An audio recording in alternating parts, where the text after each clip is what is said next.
बिस्मिल्लाहिर्रहमानिर्रहीम व बिही नस्तईन व हुवा खैरु नासिरिन व मुईन।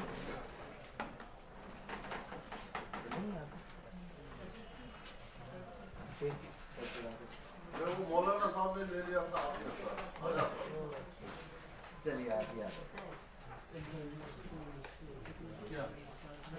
देखिए, कल से जैसे कि हम लोगों की बहरहाल मौजू हमारा अमली मसाइल है, लेकिन आप लोगों ने कि खुम्स और मीरास के मसाइल बयान किए जाएं, इसलिए बेहतर यह है कि हम उन्हीं मसाइल को आपके सामने जिक्र करें और जितनी हद तक हो सके ऐसे कि तमाम के तमाम मसाइल हमारे सामने आ जाएंगे। कल मैंने आपके सामने एक बात जिक्र की कि इस्लाम का ताल्लुक़ दो चीज़ों से है, एक है अक़ीदा और दूसरे है फ़ुरूए दीन अहकाम। क़वानीन इस्लामी तीन तरह के या दो तरह के।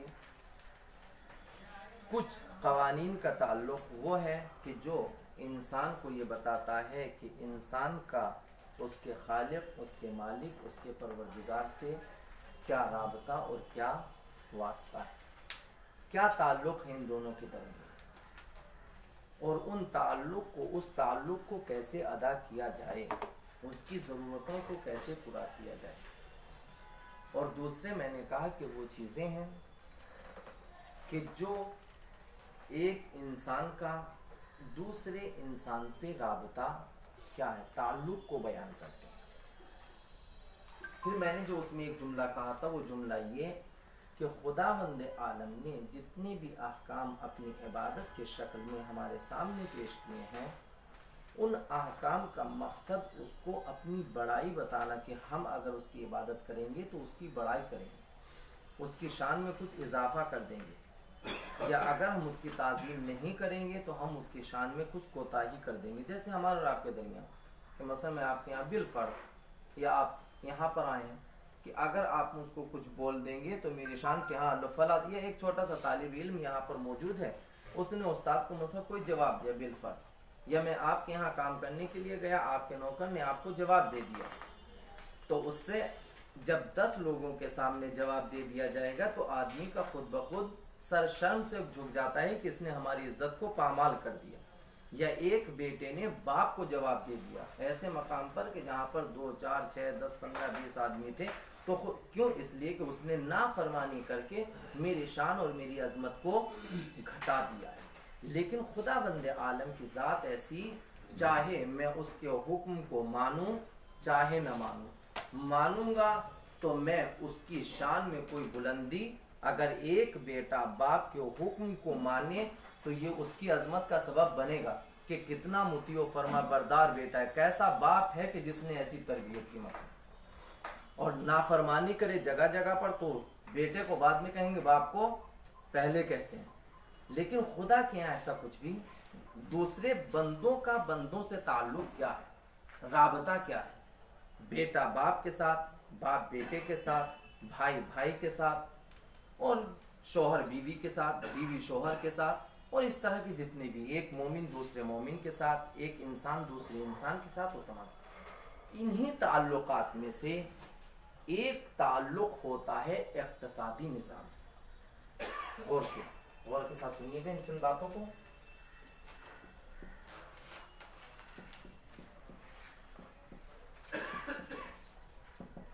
इक्तिसादियात,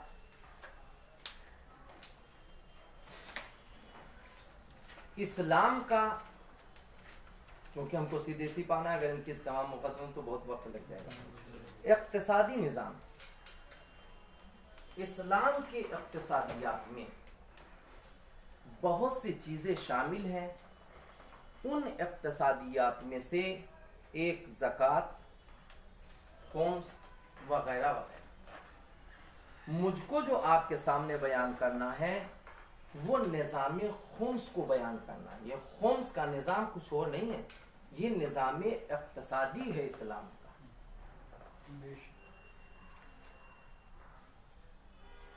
वो चीज़ें कि मैं किन चीज़ों के ऊपर खुम्स वाजिब, इसमें वक्त लेने से पहले मैं इस्लाम का ये यानी इक्तिसादी निज़ाम जो है ये आपके सामने चंद जुमलों में समझाना चाहता हूँ, शायद बात वाज़ हो जाए।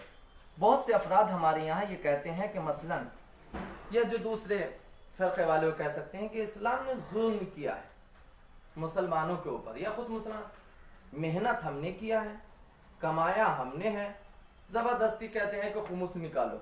हम क्यों निकाले खुमुस? हम अपनी मर्जी से जहाँ चाहे जैसे खर्च करें। क्या वाकईन इस्लाम हमारे ऊपर जुल्म कर रहा है या जुल्म नहीं कर रहा?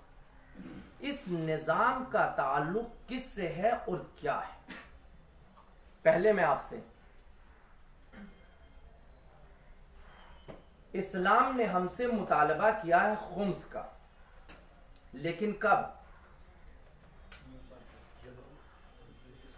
पहले, यानी ये जो कहा कि साल के आखिर में जो बच जाए उससे, और उसमें भी 5 हिस्से करो, 4 हिस्से तुम्हारे और 1 हिस्सा दूसरों का। इसको मैं पूरा इंशाल्लाह भी तफसील के साथ आपके सामने बयान करूं। ये जो इस्लाम हमसे कह रहा है कि ज़कात निकालो, खुमुस निकालो, सदका दो, ये करो वो करो, इससे पहले वो हमको एक बात समझाना चाहता है। समझिए कि मसलन निज़ाम इस्लाम किस चीज को कहते हैं।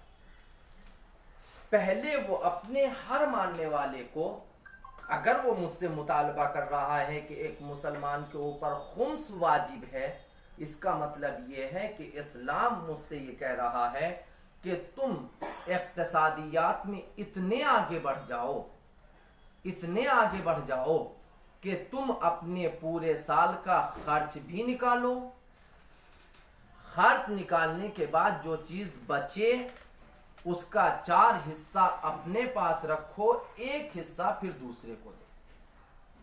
यानी इस्लाम सबसे पहले मुसलमान को, कलमा पढ़ने वाले को मेहनत कश बनाना चाहता है, चाहे वो मजदूरी की शक्ल में हो, चाहे वो नौकरी की शक्ल में हो, चाहे वो किसी भी, हर एतबार से मुसलमान, खुदावंद आलम इस्लाम हमसे फकीरी को पसंद नहीं करता बल्कि गिना को पसंद करता है, दौलतमंद पसंद करता है हमको। अगर दौलतमंद पसंद ना करता, अगर ये सारी किसी बाहैसियत पसंद ना करता तो ये हुक्म नहीं था। क्या किसी एक के लिए, सिंध के लिए, कहीं एक के लिए नहीं, सब मुसलमानों को ऊपर वाजिब है। तो जब सब मुसलमानों को ऊपर वाजिब है, यानी कम से कम इस्लाम हमसे कहता है कि तुम इतने बाहैसियत हो जाओ कि तुम जो खुद अपना पेट भरो, अपने बीवी बच्चों का जिनके ऊपर तुम्हारा नफका वाजिब है उनका पेट भरो, फिर बच भी जाए। कम से कम इस्लाम हमको इतना दौलतमंद देखना चाहता है कि तुम्हारे पास पूरे साल का खर्च भी हो, खर्च होने के बाद बचे, फिर बचने के बाद आधे, बल्कि 1/4, यानी जो कहा जाए 4 हिस्से तुम अपने पास, 1 दूसरों को दो। अब आप सुनिए, जब ये मैंने मुकदमा आपके सामने, तो सबसे पहला निज़ाम इक्तिसादी में इस्लाम हर इंसान को मेहनत कश, या आप इसको जिस तरह भी मजदूरी चाहे जो भी कहें, यानी मेहनत करने वाला कहता है कि आप ये काम करें।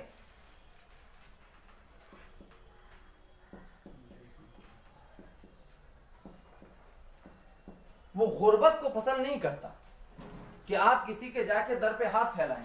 कभी आइम्मे मासूमीन अलैहिमुस्सलातु वस्सलाम ने किसी के सामने हाथ नहीं फैलाया, बल्कि आपको बाज़ रिवायात मिलेंगी जिसमें मासूमीन ने कहा है कि देखो जितना हो सके तुम कभी भी किसी के सामने हाथ ना फैलाओ, हत्ता के कर्ज तक के लिए। और फिर अगर तुमको कभी ऐसी जरूरत पेश भी आ जाए तुम्हारे सामने, तो देखो ऐसे इंसान के सामने हाथ ना फैलाना कि जो तुमको जलील रुस्वा करे, ऐसे के सामने जाना कि जो कभी तुम्हारी गुर्बत का फायदा ना हो। तो इस्लाम हमारी इज्जत चाहता है, इस्लाम हर एक इंसान की तौकीर चाहता है, उसकी इज्जत चाहता है, उसके नफ्स का एहतराम चाहता है। मसलन जैसे अगर ज़कात आपने निकाली, खुम्स आपने निकाली, तो ये नहीं है कि गरीब को कहो कि आओ तुम हमारे घर पर आ जाओ, खुम्स लेकर आ जाओ।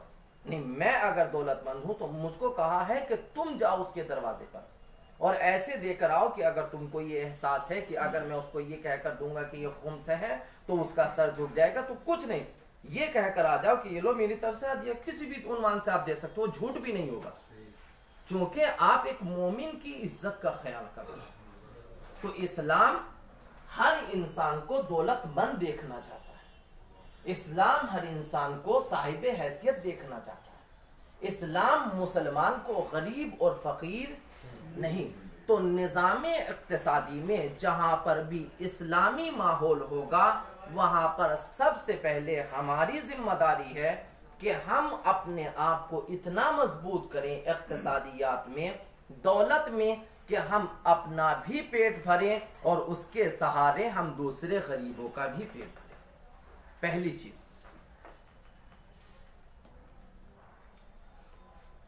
दूसरी चीज जो इस्लाम ने ये देखना चाहता है, फिर कहा खुम्स वाजिब है।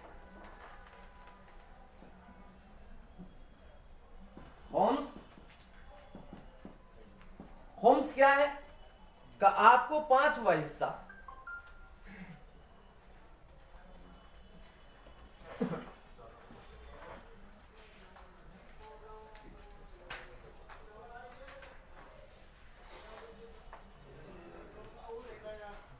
इसको मैं और थोड़ा सा वजाहत के साथ, ताकि अगर आप कभी उसको देखना चाहें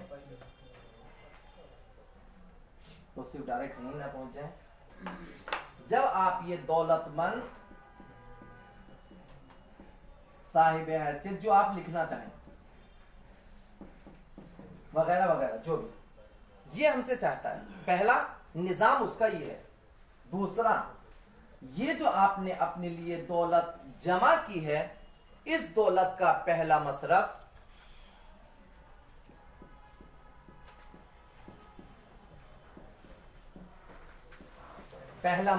क्या है? मैं खुद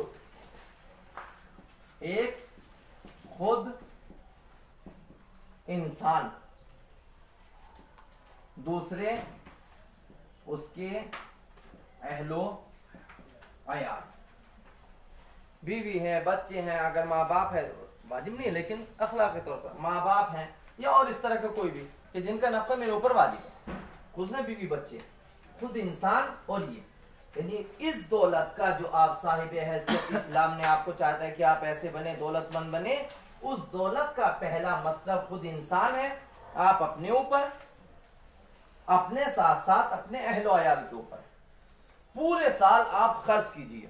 इसराफ को फिर भी मना किया है, यानी एक ये भी उसका वो है कि आप खर्च कीजिए जितनी आपकी जरूरत है, जैसे आपकी हैसियत है आप उस हैसियत के मुताबिक खर्च कीजिए। इस्लाम ने मना नहीं किया। मसलन अगर मेरी हैसियत, मेरे समाज, मेरे माशरे, मेरे गांव, मेरे शहर, मेरे देहात में ये है कि मुझको गाड़ी से निकलना चाहिए, मुझको गाड़ी की जरूरत है, इस्लाम ने कहा गाड़ी तुम्हारे मसरफ में है, तुम लो। अगर मेरी हैसियत ये है कि गाड़ी की नहीं है लेकिन मैं मोटरसाइकिल से चलता हूं, वो खरीदूं, वो मेरी जरूरत है। अगर एक घर की जरूरत है तो मैं घर लूं।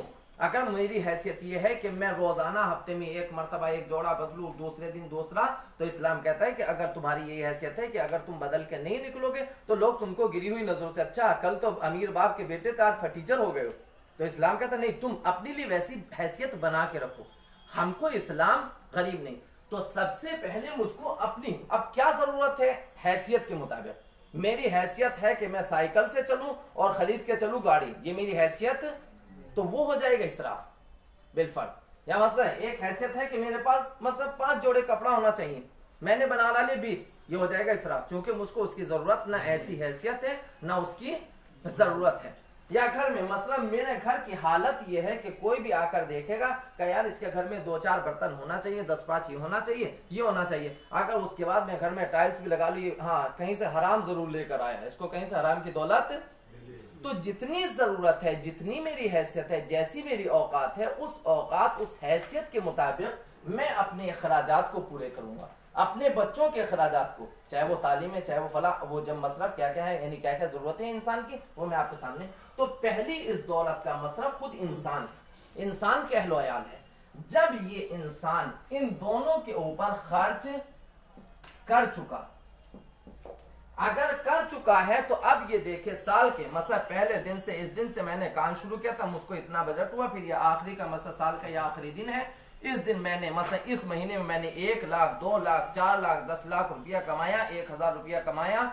इस एक महीने के जो पहला दिन था और ये आखिरी दिन है, इस आखिरी दिन तक मेरे मसला अगर मैंने 1000 कमाया था, वो 1000 खत्म, अब इस्लाम का इस हुक्म का ताल्लुक मुझसे, खुम्स का ताल्लुक मुझसे का खत्म हो गया, अब तुम्हारे ऊपर कोई वाजिब नहीं। लेकिन अगर साल के खत्म होने के बाद जो तुमको करना था, जो तुम्हारी जरूरत थी, उसको पूरा कर लिया, 1 रुपया भी बचा है, तो अब उस 1 रुपये को खुम्स देना है। उस 1 रुपये में खुम्स से, अगर 1000 रुपया बचा तो उस 1000 में, अब उस 1000 के तो पहले अपनी जरूरत, जब इंसान अपनी जरूरत पूरा कर चुके तब है दौलत का दूसरा। जब आप अपनी जरूरियात पूरा कर चुके तब उसके बाद इस्लाम कहता है कि अब जो तुम्हारे पास बचा है, बचे हुए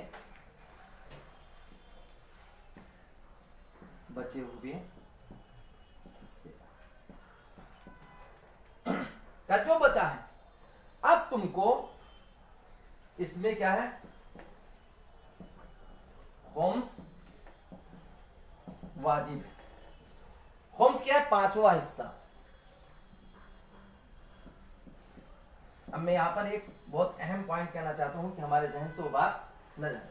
5वां हिस्सा, इस 5वें हिस्से को भी इस्लाम ने 2 हिस्सों में तकसीम किया है। गौर से सुनिएगा। 5वां हिस्सा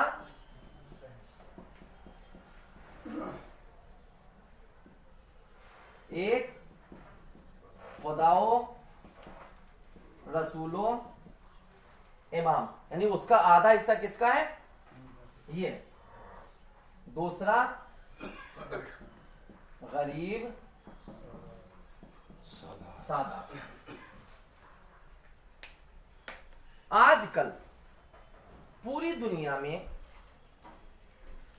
आप किसी भी हुकूमत, किसी भी निजाम को देखिए, हर निजाम और हर हुकूमत में आपको यह अदले इस्लाम, अदले खुदाबंदी कि इस्लाम का निज़ाम इक़्तिसादी, हमारे सामने मसाइल बयान नहीं होते हैं, जबकि बहुत अहम है कि अगर इंसान इसको सोचे तो फिर कभी भी हमारे या जो हमारे दूसरे हमारे ऊपर एतराज़ करते हो कभी भी नहीं आएगा। ये अदल व इंसाफ इस्लाम में किस तरीके से रखा गया। आप निज़ाम हर इंसान को मेहनत कश, किसी को मजबूर घर बैठे देना का खुद करो, जब करो तुम दौलतमंद हो गए, तुमने कमाया, पहले अपनी जरूरत को, यानी इस्लाम ये नहीं चाहता कि तुम किसी से जबरदस्ती छीनो। अगर इस्लामी हुकूमत भी है तब भी इस्लाम ने क्या कहा है? तुमको खुद देना है। मुझको अगर मैं हाकिम इस्लाम हूं, जाकर छीनना खुद दे। खुद में भी क्या, पहले अपने पूरे साल का खर्च निकाले उससे, ये नहीं कि हाँ तुमने इस मर्तबा इस साल इतने मसलन लाख रुपया, इतने 1000 रुपया कमाया, लाओ इतना हिस्सा हमको, जैसे हर हुकूमत का है कि अगर आपके यहाँ इतनी वो हुई है तिजारत हुई है, इतना ये हुआ है, या जैसे आजकल मतलब हमारे हिंदुस्तान में लगा कि आपको इतना जीएसटी पीएसटी क्या क्या, ये क्या, यानी मजबूर है आप इसमें, कुछ कोई वो नहीं लगा है कि इतने के बाद आपके पास इतना, आप दीजिए इतना पैसा, ये देना है आपको, किस लिए देना है उसका मसरफ वो खुद हुकूमत जाने, वो भी मुअय्यन नहीं करती है कोई भी इस तरह के हर हुकूमत में कि आपको ये देना है, इसका पानी, जो भी निज़ाम हुकूमत है कि उनमें क्या क्या वो लागू करते हैं, इंसान से किस किस तरीके से पैसा, हर इंसान, हम में से हर इंसान देता है। बहुत से मकामात पर ऐसा होता है हमको मालूम होता है, बहुत से ऐसे होते हैं कि हमको पता ही नहीं चलता कि कहां से हमारा हक जा रहा है।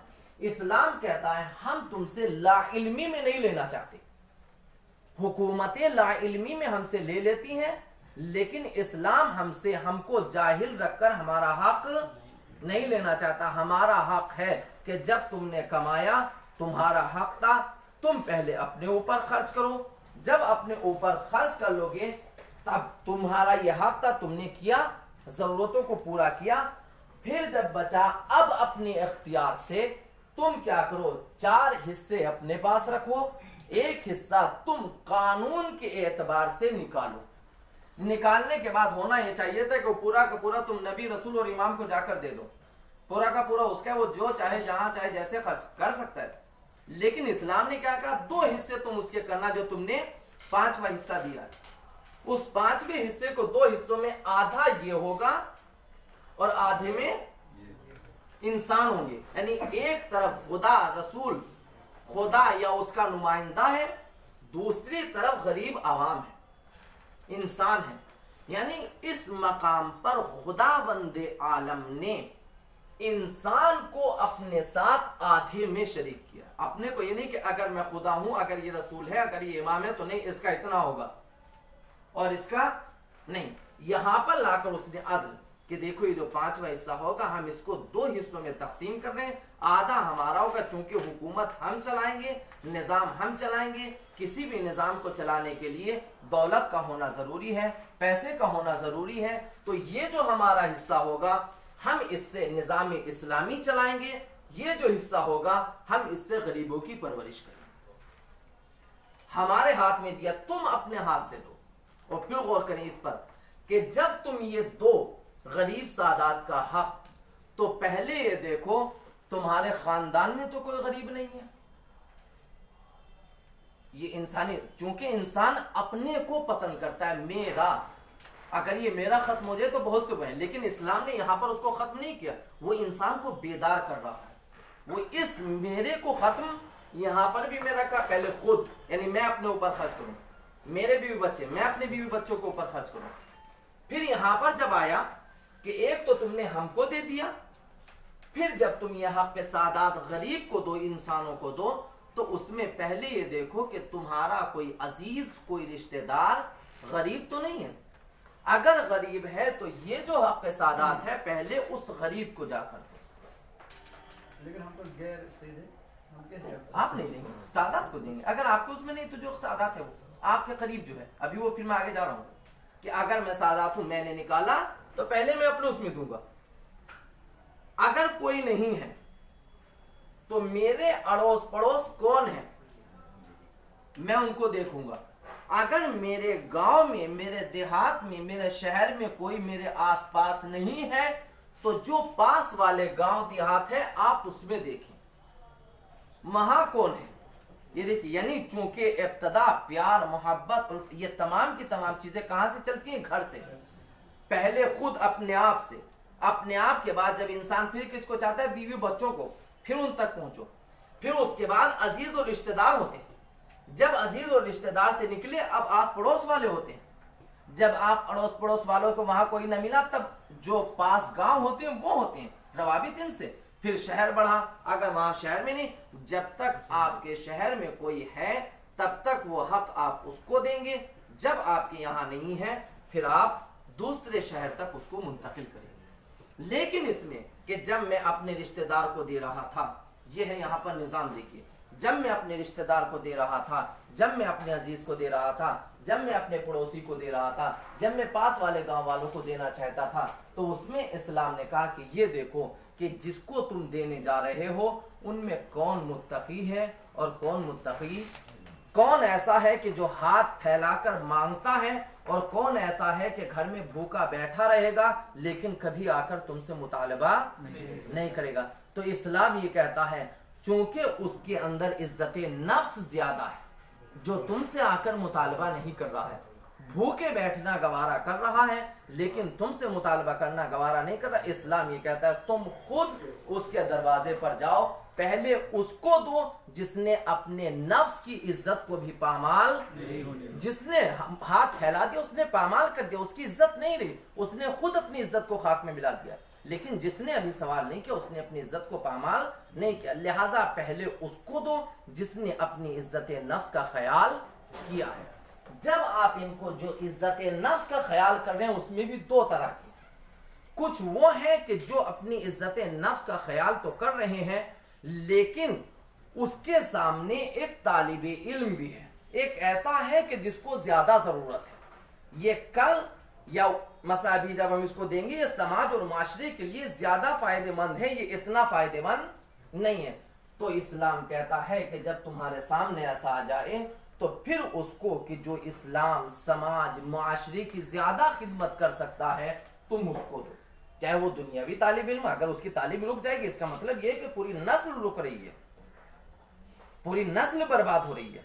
तो अगर किसी तालिब इल्म को जरूरत है, चाहे वो दीन चाहे वो दुनिया, इसमें कोई वो नहीं है, सादात है और वो इज्जत नफ्स का भी मालिक है, उसको दो ताकि वो अपनी जिंदगी को भी बनाए और फिर कल समाज और माशरे के लिए भी मुफीद हो। और इसी तरह से फिर चलते, यानी ये है निज़ाम इक़्तिसादी। इस्लाम हमको मजबूर नहीं करना चाहता, इस्लाम हमसे कुछ हो नहीं। इस्लाम चाहता है कि हम इस निज़ाम के ज़रिए से तुम्हारे दरमियान हम ये बताना चाहते हैं कि एक समाज और मुआशरा कैसा होना चाहिए, हमको कैसे निज़ाम चलाना है। निज़ाम के लिए पहले अपने घर को मजबूत करो, घर के बाहर अपने ख़ानदान को मजबूत करो, ख़ानदान से फिर निकलो जो अड़ोस पड़ोस है उनको मजबूत करो, फिर उसके बाद तुम दूसरे गांव और फिर पूरे शहर तक निकलो। यानी इस्लाम मुसलमानों के जरिए से अपनी पूरी सोसाइटी को ऐसा बनाना चाहता है कि हर एक साहिबे हैसियत हो, कोई किसी के सामने हाथ ना फैलाए, बल्कि जिसके पास दौलत है वो जाकर गरीबों की मदद करे ताकि उनको अपनी इज्जत नफ्स बेचने का मौका न दे। सलावत पर मोहम्मद।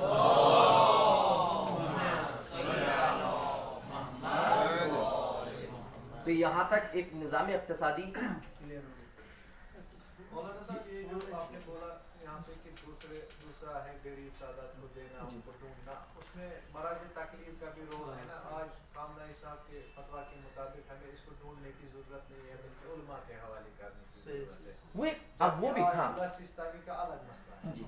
यानी ये देखिए आपका, यानी मैंने ये नहीं कहा कि आप ढूंढिए खुद वो कीजिए, यानी आप जिसके हवाले कर रहे हैं आपने दे दे कि भाई ये मेरी नजरों में आप मोतबर हैं, आप इनको उन अहल तक पहुंचाइए। पहले मेरी चूंकि मैंने निकाला है, इस्लाम की नजरों में पहली मेरी जिम्मेदारी है कि मैं पहुंचाऊं।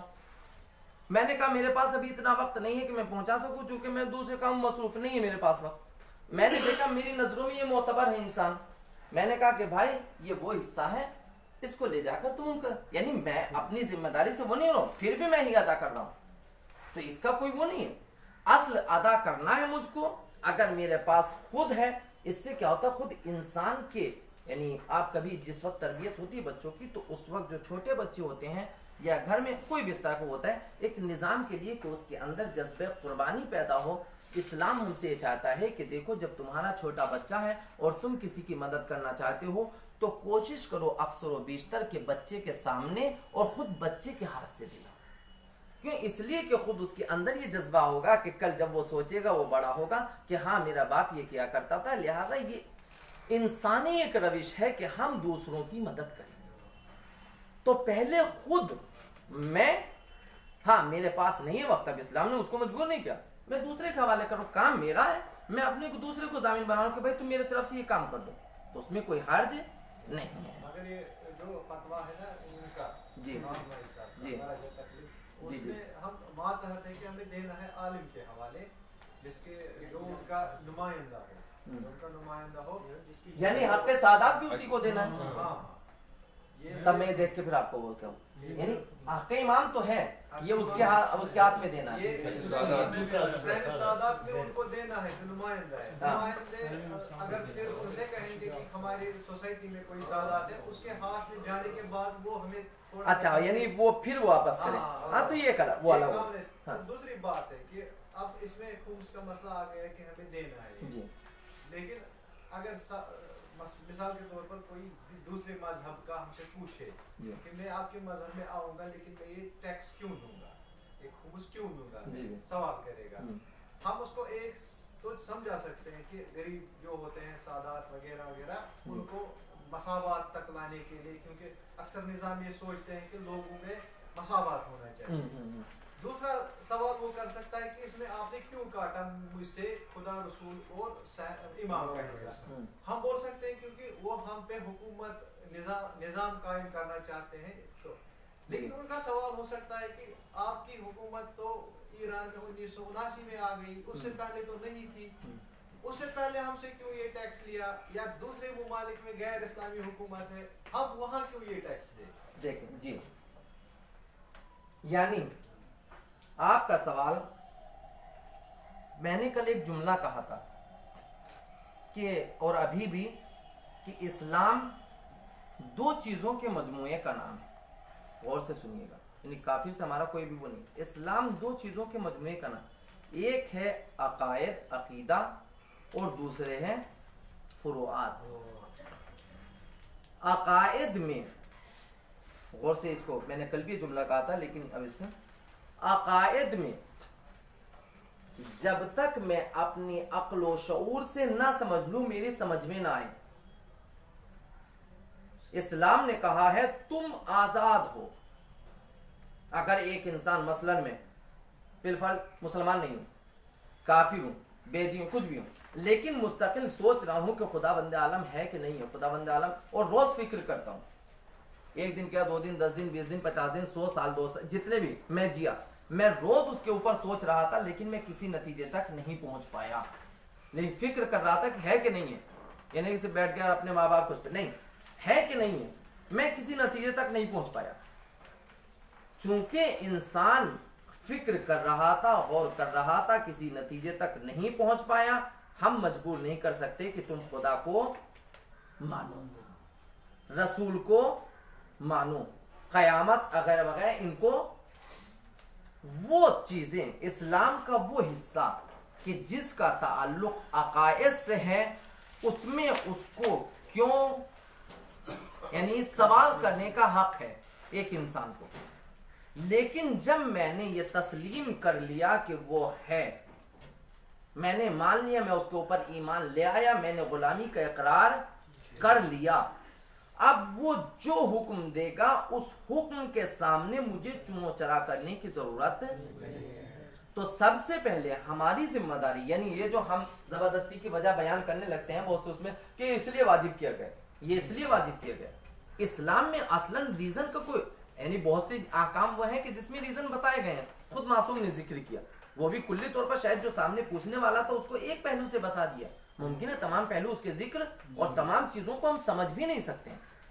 तो जब तक अकायद की गुफ्तगू होगी, हमको 1000 10,000 पर जब तक मेरी समझ में ना आए, मैं सोच सकता हूं, सवालात कर सकता हूं, लेकिन जब ईमान लेकर आ गया, मसलन मैं हिंदुस्तानी गवर्नमेंट में आ गया, जब तक मैं यहां दाखिल नहीं हुआ था, इसके कानून के दायरे में नहीं आया था, मैं जितने चाहे एतराजात करूं कवानीन के ऊपर, बिलफर्ज या किसी भी हुकूमत के ऊपर, किसी भी निजाम के ऊपर, लेकिन जब मैंने निजाम को कबूल कर लिया, तो अब उस निजाम में क्यों नहीं कि मैं मसलन यहां बनाया गया कानून, मसला बनाया गया कि अगर हरी बत्ती जलेगी तो आप रुके, मसला चले, पीली हो तो आप रुके फौरन, लाल हो तो खड़े रहे जब तक कि फिर दूसरी चल लेगी। आप कहें ये तो हमारी समझ में नहीं आता, आपने लाल को ही क्यों किया, पीली को क्यों नहीं कर दिया। नहीं, ये निजाम है, उसमें जब तक मैं नहीं था, या मसला यहाँ पर बाईं तरफ चलते हैं गाड़ी लेकर, दूसरे ममालिक में दाहिनी तरफ, साहब हमारे यहाँ तो दाहिनी तरफ चलते हैं, हम इधर बाईं तरफ क्यों, हम तो नहीं चलेंगे, हम तो ऐसे ही चलेंगे बाईं तरफ। नहीं, वो वहां का निजाम है। जब तक हम किसी निजाम को कबूल नहीं करते, उस वक्त तक हम कुछ भी कह सकते हैं। जब तक मैंने आपके यहाँ किसी काम को कबूल नहीं किया, मैं चाहे आपके ऊपर 1000 एतराज करूं, लेकिन जब आपका हुक्म हो गया कि नहीं, अब आपको मैंने कह दिया कि मैं आपके यहाँ काम करूंगा, फिर मुझको अपनी मर्जी की नहीं है, बल्कि मैं आपकी मर्जी का ख्याल रखूंगा। तो अकायद का जहां तक ताल्लुक है वो है, वहां पर हम सवाल किए जाएंगे क्यों, कैसे, क्या, लेकिन जहां पर शुरुआत होगी फिर हम उसको पहले, यही हमारी सबसे बड़ी कमजोरी यही है कि हम पहले खुद अकायद को अभी तक नहीं समझ पाए। जब हम अकायद को समझ लेंगे तो हमारे जहन में जितनी भी चीजें आती हैं वो तमाम के तमाम इश्कालात हमारे जहन से खुद ब खुद दूर हो जाएंगे। अगर मैं मुसलमान हो गया, बेमा हुआ मुसलमान, मतलब जैसे मासूम की खिदमत, छठे इमाम की खिदमत में आया था कि मौला हम आपकी मदद करना, आपकी क़याम क्यों नहीं करते। इमाम ने कहा कि क्यों, कितने चाहे, इतने चाहने वाले हैं, ये हो जाएगा, वो हो जाएगा, ये वो। इमाम ने कहा अच्छा इतने चाहने वाले हैं, कहा कि मौला बहुत ज्यादा है, आप सिर्फ हुक्म तो दीजिए। कहा अच्छा तुम ये जो जलता हुआ तनूर इसमें कूद जाओ। मौला मैं तो आपकी मदद करने के लिए आया था, आप मुझसे कह रहे कि मर जाओ। मैं आपको कह रहा हूँ मैं आपकी मदद करूंगा, आप मुझसे कहने मर जाओ। वहीं पर हारून ने मक्की है, सलाम किया, इमाम ने सलाम में जवाब दिया, तो कहा हारून कूद जाओ, उसने कुछ नहीं, चूंकि वो हकीकी अकीदा रखता, कोई सवाल नहीं किया, फौरन कूद गए।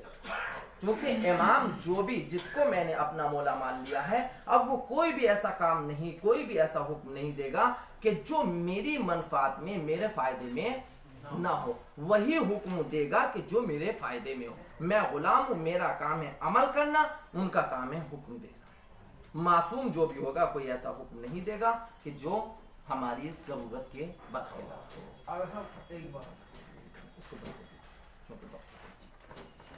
हम यहाँ जो हमें मसाइल